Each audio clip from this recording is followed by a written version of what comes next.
Okie dokie. Hey guys, it's episode 10. Episode 10. She Named It Trevor. Episode 10.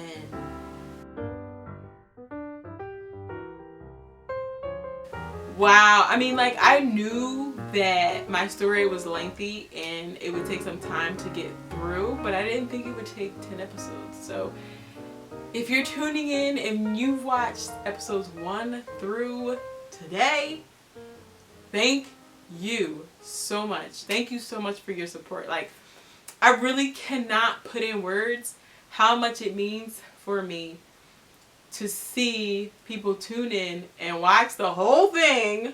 Okay, I know, people's attention spans are, I don't know what they've ever been, actually. Not what they used to be, I guess.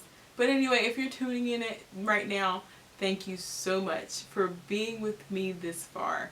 I anticipate that this will be the end of the She Named It Trevor portion of Live, Breathe, Be Desmo Tumor.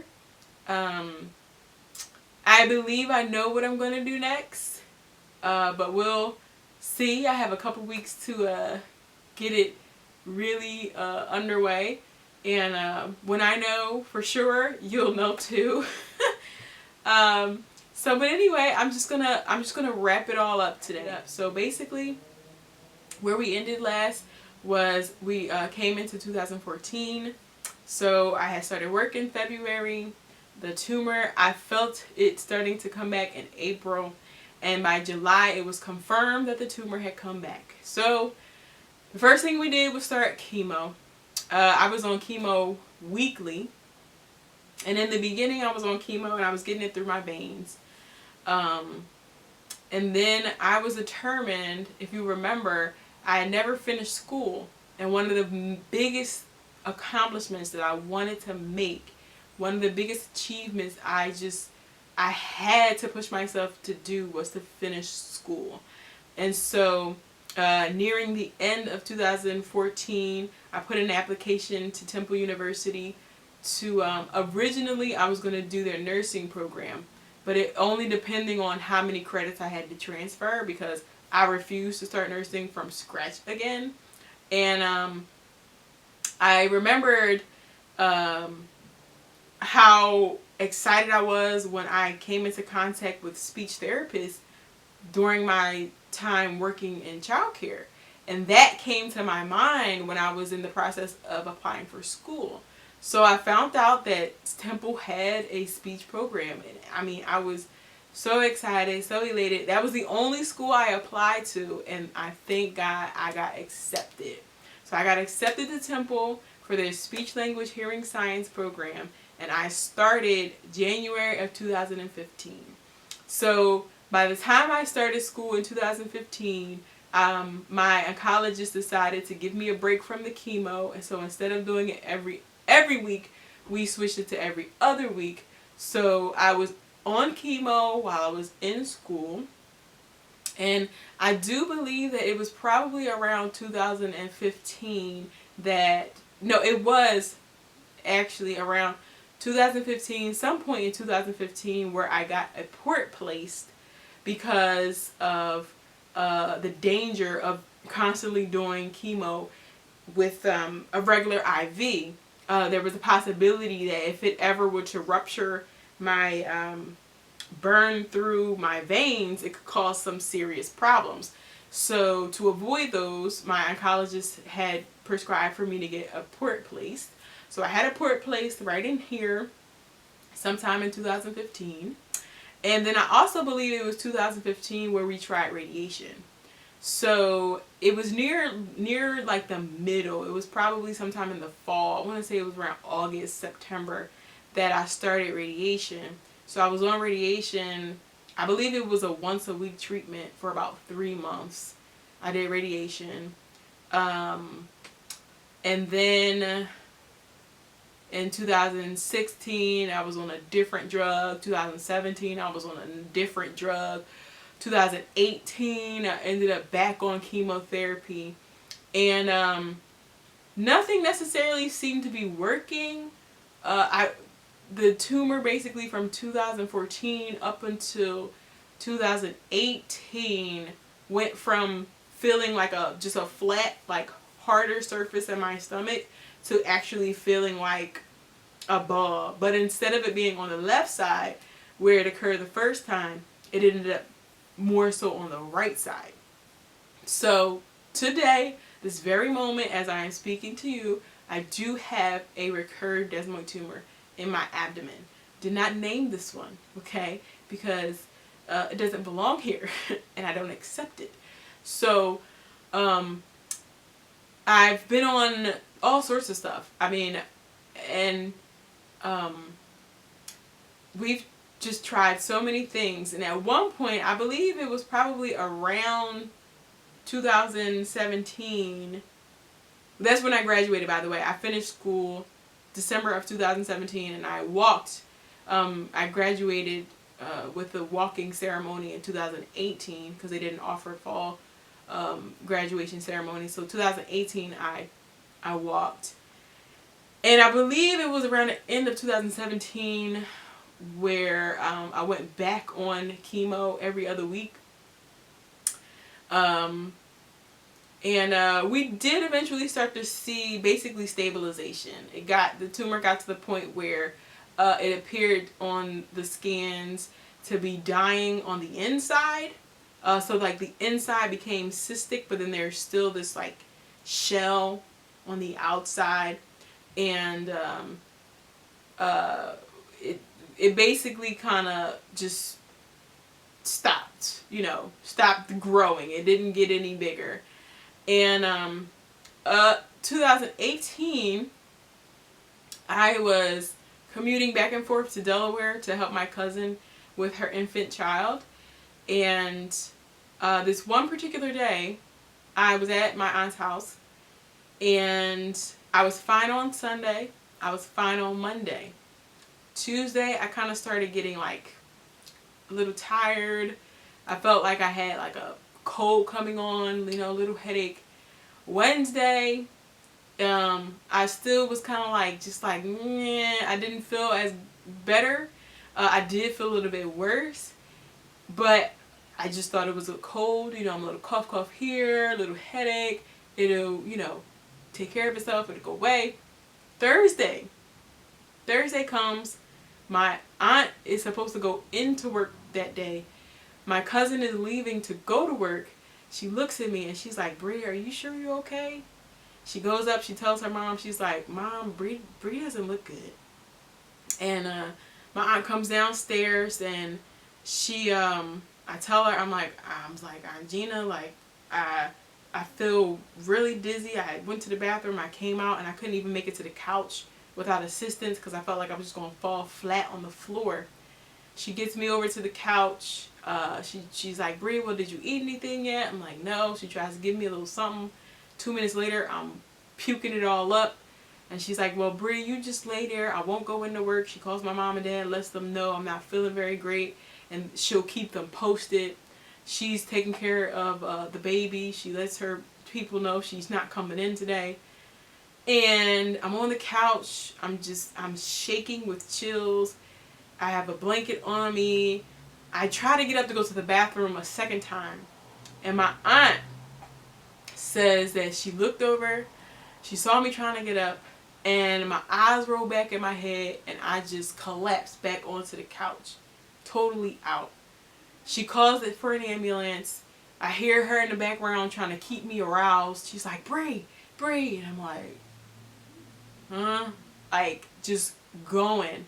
By the time the EMTs get there, I'm just like out. The EMT had to physically pick me up off the couch, place me on the gurney, and I was completely blacked out. I had no idea what was going on. I'm in the ambulance. They're headed to the hospital. They put fluids in me. I come to. I realize I'm freezing cold, and I still have to go to the bathroom. And I'm like, what in the world is going on? Don't you know these EMTs had the nerve to think that I was OD'd? Anyway, get to the hospital. My temperature is 104 degrees. my my temperature is 104 degrees. My blood pressure, I think, was really low. I'm basically in shock. My body is my body is in shock. My temperature is high. My blood pressure is low. My heart rate is high. And my system functions are starting to shut down. I had sepsis. Full-blown sepsis. And after that, they got in contact with my oncologist, because I did have chemo that week. I had chemo on Tuesday, like normal, and all of a sudden, here I am 2 days later with full-blown sepsis. So it was a blessing that my aunt was there, that I was there with my aunt, because had I been home, no one would have been home with me here in Philly. And so I had sepsis, and because of the sepsis, they took the port out because they thought that that was the source of the sepsis, even though it came back negative every time they tested it for cultures. I was in the hospital in Delaware for, I believe, 9 days. I think the first 5 days I was in the ICU. Beautiful facility. I was in the ICU for 9 days, I believe. Finally get home. And I get home, and the next day I'm back in the hospital with another fever. So 2018 was a very in and out year for me. I was hospitalized basically from May, not consistently, but it was like every other month or so I was in the hospital. And I would get fevers that no one could really pinpoint what the problem was. That would happen after I got sepsis. I would get these fevers like literally every other month. They would last anywhere from 3 days to a whole week. A couple of times I was hospitalized for them, but like I said, they couldn't pinpoint what the issue was. There were no infections. The infection had cleared up. There was nothing that would indicate why I would be having fevers. Then come the end of 2018 in November, I end up hemorrhaging.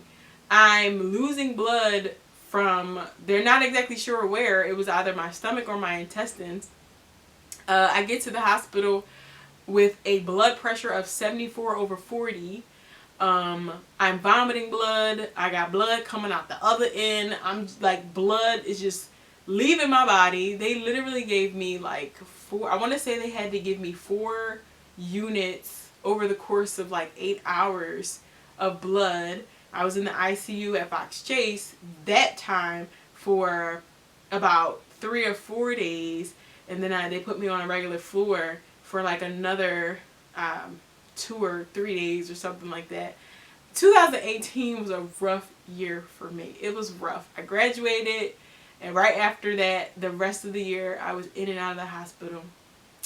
Last year, 2019, I would say was a fairly decent year for me. I didn't have any crazy, chaotic moments. This year, however, has been some kind of wild. January, I was blessed to turn 30. A week later, I got into a car accident that totaled my vehicle, and it should have killed me. February, I got diagnosed with type 2 diabetes because of having half of a pancreas. March, I had a week of fevers with no explanation. April, I had sepsis for the second time. And a pinched nerve in my left sciatica, and which kept me from being able to walk for about a couple days. It took about 2 months for me before I could actually walk normally, but for a couple of days walking was like beyond painful. I had never experienced that much pain in my life. That was April into May, and then June, I ended up having some issue with my ankle. My right ankle started to swell up, and it stayed swole and achy for about a month and a half.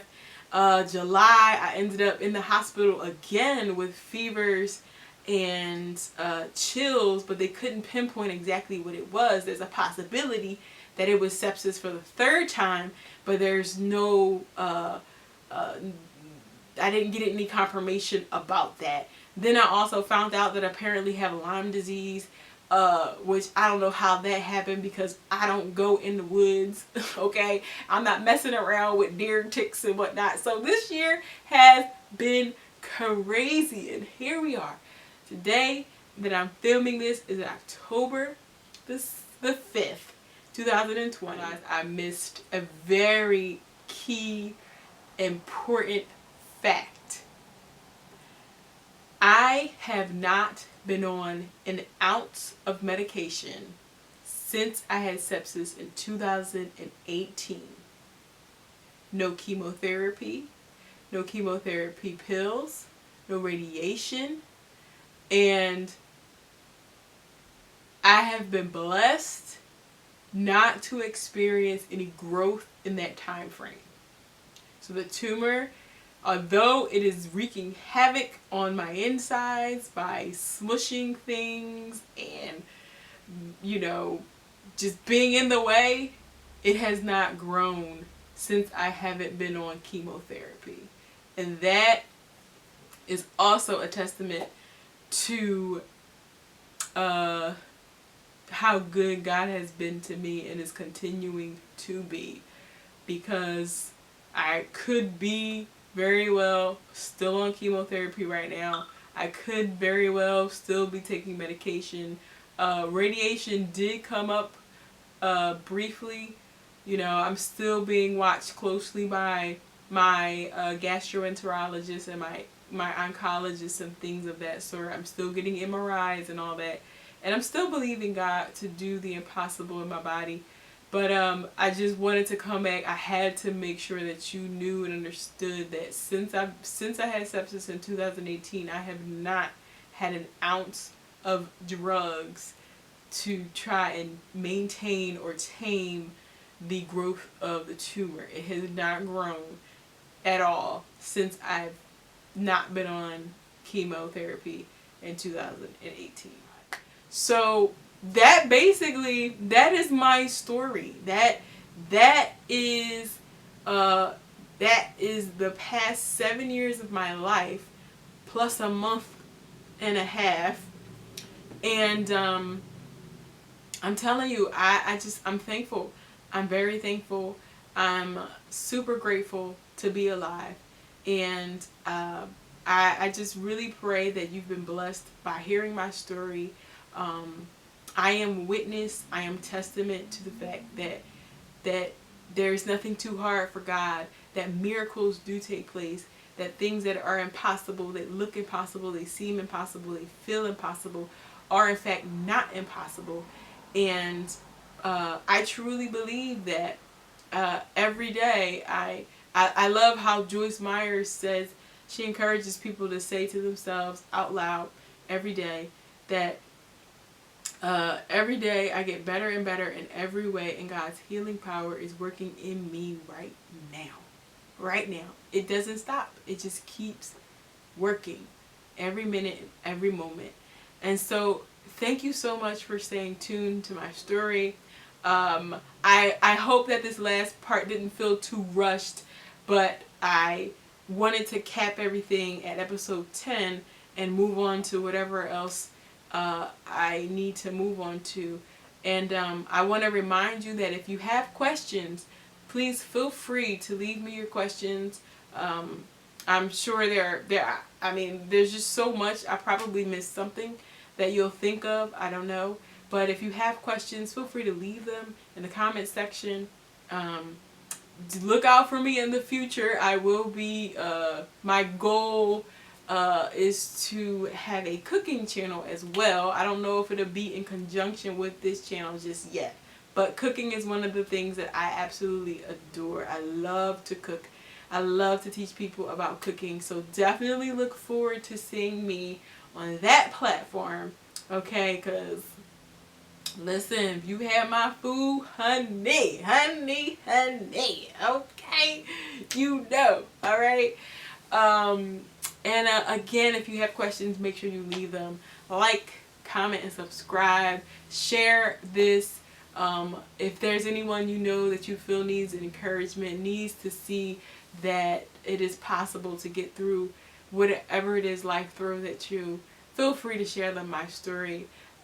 This is Brianna, okay? And until next time, my brave, beautiful people, this is the end of She Named It Trevor. And look forward to whatever the future will bring, okay? Because there'll be something after this, I'm sure. And thank you so much for tuning in. Until next time, because we will meet again. Maybe not under She Named It Trevor, but we will meet again. My brave, beautiful people, be blessed, okay? Stay encouraged. Keep your head up and know that God is able to do exceeding abundantly above all that we can ask or think, according to the power that works in you, okay? Be blessed, and I'll see you. Toodles. Mwah.